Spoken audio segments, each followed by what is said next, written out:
Hola y bienvenidos a la entrevista de la tarde en 24 horas. Si le digo la palabra polímero, muchos de ustedes no sabrán a qué me refiero, pero los polímeros nos acompañan a todos las 24 horas del día en muchos de los objetos que nos rodean y que usamos. Una forma sencilla de definirlos sería decir que son plásticos, pero los polímeros no son solo plásticos, van más allá.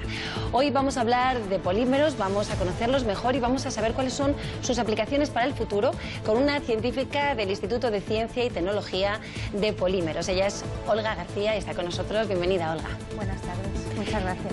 Decimos que todos los plásticos son polímeros, pero no todos los polímeros son plásticos. ¿Qué es un polímero?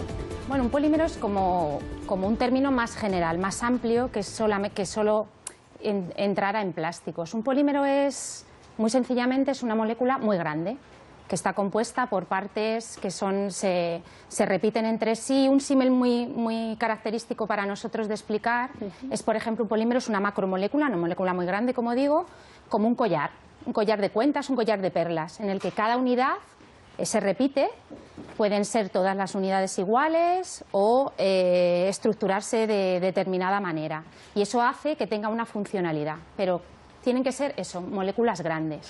¿Y dónde están los polímeros? ¿Dónde los podemos encontrar? ¿En qué se pueden convertir los polímeros? Ponme todos los ejemplos que se te ocurran. Esto es lo curioso, que cuando le preguntas a la mayoría de la gente que te ponga un ejemplo de un polímero, la mayoría de la gente se queda como sorprendida y no sabe responder. Cuando les preguntas por un plástico, sí. Y normalmente te dicen lo más típico, que son los envases, las bolsas de plástico, pero en realidad ahora lo difícil es encontrarnos algo que nos rodee que no sea polímero. Desde nuestra ropa, nuestro calzado, los rellenos de estos sillones, nuestro colchón donde dormimos son poliuretanos. Los envases, por supuesto, todo tipo de materiales de construcción que se utilizan para aislamiento, para sostén, para que los puentes no se muevan o absorban esas vibraciones, y ya más sofisticadamente, por supuesto, polímeros de alta tecnología en la carrera aeroespacial, las aeronaves, nuestros coches, en fin, absolutamente todo, hasta nuestro cepillo de dientes es un polímero. Un polímero. ¿Y qué le hace tan versátil? ¿Cuáles son las características de estos polímeros para que se puedan convertir en casi todo? Pues la ventaja de los polímeros es que son muy versátiles, como tú muy bien dices, y aparte son muy ligeros de peso, que eso es una ventaja, y son muy fácilmente procesables, fundamentalmente. Eso hace que se puedan generar en cualquier forma, que se le apliquen cualquier tipo de procedimiento industrial que permita tenerlos desde láminas y fibras hasta, lo que te digo, elementos de construcción de sostén que sean muy sólidos o muy grandes, piezas enormes. Entonces, eso es una gran versatilidad y además es muy fácil introducir variaciones químicas en él para que cumpla con unas propiedades muy especiales. Eso es fundamentalmente lo que yo creo que ha generado tanto éxito en las últimas, porque en realidad no son de hace tanto tiempo, son las últimas décadas. Vamos a hablar de todas esas aplicaciones. ¿Podrían ser el material con el que se hicieran las fotocopias en 3 dimensiones de polímeros? Ahora se está investigando muchísimo en la impresión en 3D. En nuestro instituto hay gente trabajando en eso, porque la versatilidad de la impresión en 3D va a venir determinada por cuántos materiales y qué funcionalidad le vas a poder meter a ese material para que sea útil y pueda ser extruido en una impresora, fotopolimerizado en una impresora en 3D. Entonces, generar esas formas que se necesitan. Por ejemplo, ahora hay muchos médicos interesados en el campo biomédico, pues para hacer tu prótesis a medida. Imagínate. De hecho, la medicina claro, es uno de los campos en los que más se aplican los polímeros. Cuéntanos, ¿sirven para hacer stents en algunas arterias? Sí. ¿Y para qué otras cosas? Porque además a veces se absorben por el cuerpo humano, con lo cual... Algunos se hacen biodegradables para que una vez que tú los ingieras cumpla su función y luego desaparezcan de tu organismo y no se generen problemas. Otras veces no pasa nada porque son totalmente inocuos. En nuestros propios medicamentos están llenos de excipientes, a veces es un porcentaje además altísimo de pequeños polímeros, de polietilenglicol, PVP, etcétera, que van incluidos y que lo que hacen es mejorar la absorción de esos medicamentos que tomamos, por ejemplo, o que facilitan que se transporte el medicamento a la zona donde queremos que sea absorbido en concreto. Entonces, claro, son imprescindibles ahora mismo, en cualquier ámbito, la verdad. Porque estamos hablando de que los identificamos con los plásticos, pero ya estamos aprendiendo que no es así y hay polímeros naturales. Sí, porque En el concepto que te decía de macromolécula, de molécula grande, ahí entran hasta nuestras propias proteínas, nuestras enzimas, nuestros huesos, todas aquellas moléculas que forman, lo que te digo, moléculas muy grandes unidas por unidades repetitivas, como los ácidos nucleicos, nuestro DNA, nuestro RNA, la seda, la celulosa de los árboles, el algodón, el almidón de los alimentos, son polímeros. De hecho, hay muchos que se utilizan para alimentación, muchísimos, que los tomamos a diario y no somos ni conscientes a veces. No somos conscientes de la existencia de los polímeros hasta estos momentos, que así yo no era consciente tampoco. Dentro del instituto, ¿cuántos departamentos de investigación tenéis para avanzar en las aplicaciones de los polímeros? Actualmente los grupos como en sí mismo, como entidad de investigación, hay 5 diferentes, pero eso engloba a 14 grupos de investigación diferentes que trabajan en distintas líneas. Cuéntanos alguna de las líneas que nos llame especialmente la atención. Pues hay desde aplicaciones en salud, en medicina, en biomedicina, y hay un departamento de biomateriales y de nanomateriales poliméricos.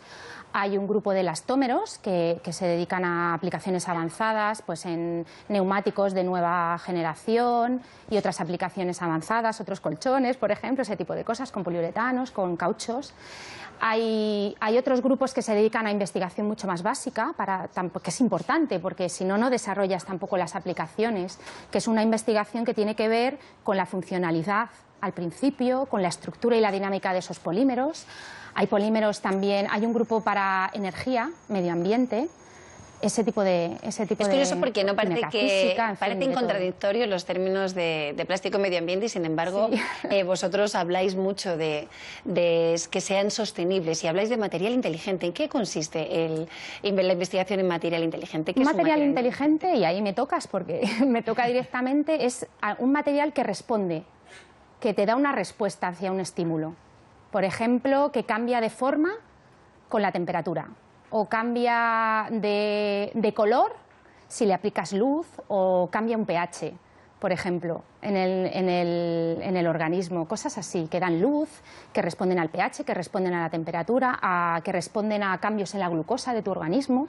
Y son polímeros. Kits, por ejemplo, médicos de los análisis clínicos, fundamentalmente se basan en ese tipo de conceptos, en que algo cambia de color o lo puedes detectar porque hay un cambio cuando tú le sometes a algo exterior, cambian en relación al medio exterior. ¿Y ese material inteligente también está compuesto de polímeros? Sí, son polímeros. Tienen determinados grupos que en esas circunstancias hacen esos cambios y cambian pues de forma o cambian de ionización, son más polares, más hidrofílicos, más hidrofóbicos. ¿Ese es tu campo de investigación, el de la materia inteligente? Sí, ese es un poco nuestro campo. ¿En qué estás trabajando en estos momentos? Nosotros, nuestro grupo trabaja, somos materiales, polímeros inteligentes y nanohíbridos, que es un término un poco difícil, nanohíbridos y polímeros interactivos. Sí. Nosotros trabajamos sintetizamos polímeros que queremos que tengan funcionalidad muy específica para encapsular, en este caso estamos trabajando actualmente con nanopartículas metálicas,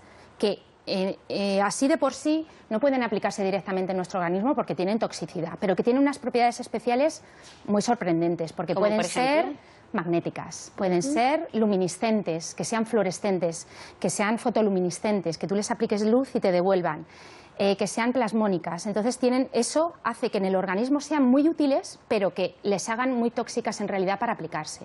¿Nosotros qué hacemos? Diseñamos polímeros que las encapsulen o que hagan un híbrido, por eso se llaman nanohíbridos, tienen que ser del tamaño nanométrico, como 80.000 veces, creo que es más pequeño que un cabello, y para que se puedan incorporar fácilmente a nuestro organismo y que tengan que tener respuesta cuando sean incorporados. Vamos a ver un ejemplo, ponnos un ejemplo. Pues, por ejemplo, podrían dar respuesta que si hay un cambio de pH en nuestro organismo, nos liberen un fármaco que le podamos anclar, con los que hayamos funcionalizado. ¿Nos automedicaríamos si tuviéramos esos...? No, la ventaja es que tú te tomas un material así compuesto, lleva el fármaco anclado, va a su sitio de acción, entonces tú tienes que dosificar muy poca cantidad y va a ser liberada en su sitio donde tiene que ser útil.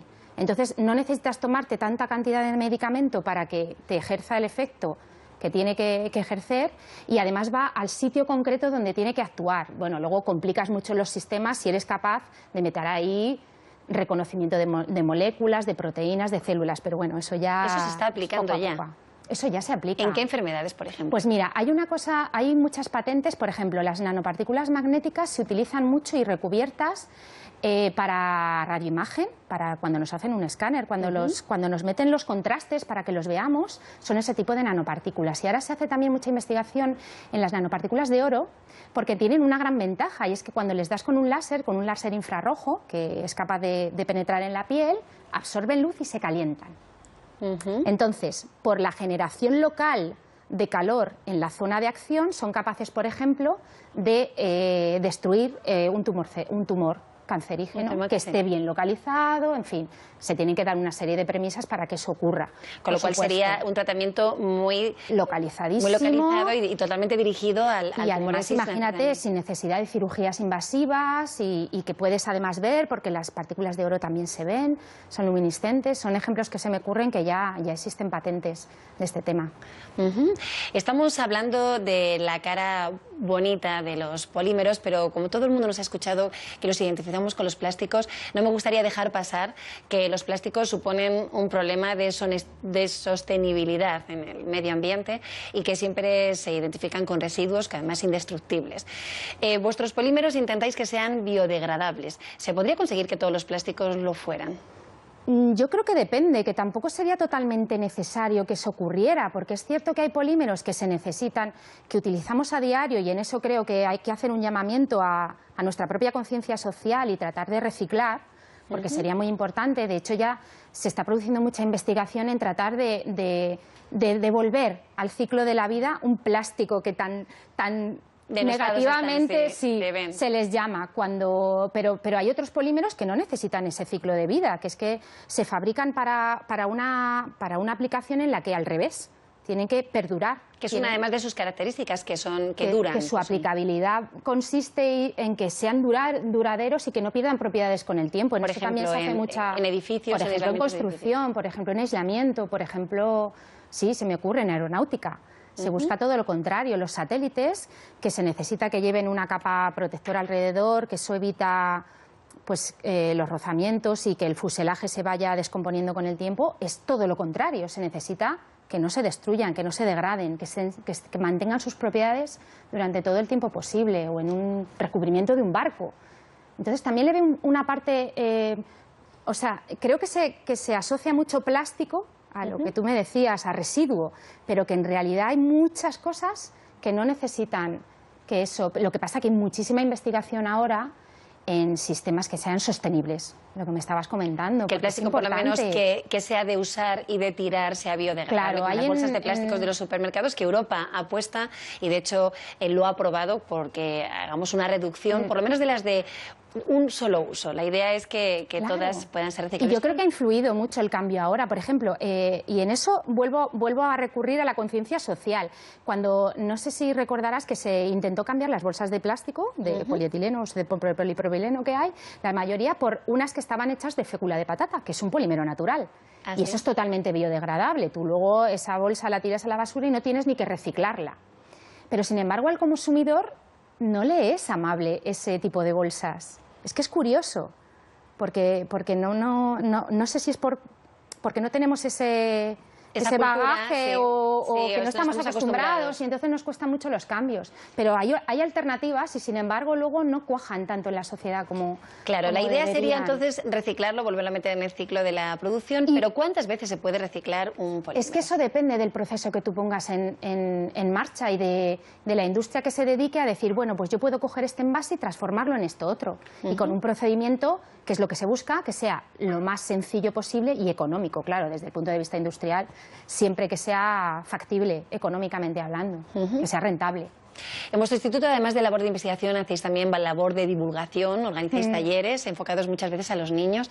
¿En qué consisten? Porque, de hecho, tú diriges algunos en concreto para preparar comidas, que eso sí que nos llama la atención. Sí, hay un taller muy curioso ahora, que imparto yo, pero que empezamos más gente, que se llama cocina macromolecular, y un poco ahora que está muy de moda los programas de cocina, pues aprovechamos para enseñarles al público y a los estudiantes de de secundaria y de bachillerato que los polímeros nos sirven y los utilizamos a diario también para comer. Entonces lo que hacemos es preparar distintas estructuras, por ejemplo, gelatinas o esferificación. ¿Las gelatinas tienen polímeros? Las gelatinas se tienen que hacer, las chuches que se toman los chavales son de polímero natural, es agar-agar. Es un polímero natural que se extrae de las plantas, de las algas marinas. Entonces es un procedimiento es muy sencillo de extraer porque simplemente las algas se secan y de ahí se muelen y ya tienes el polímero.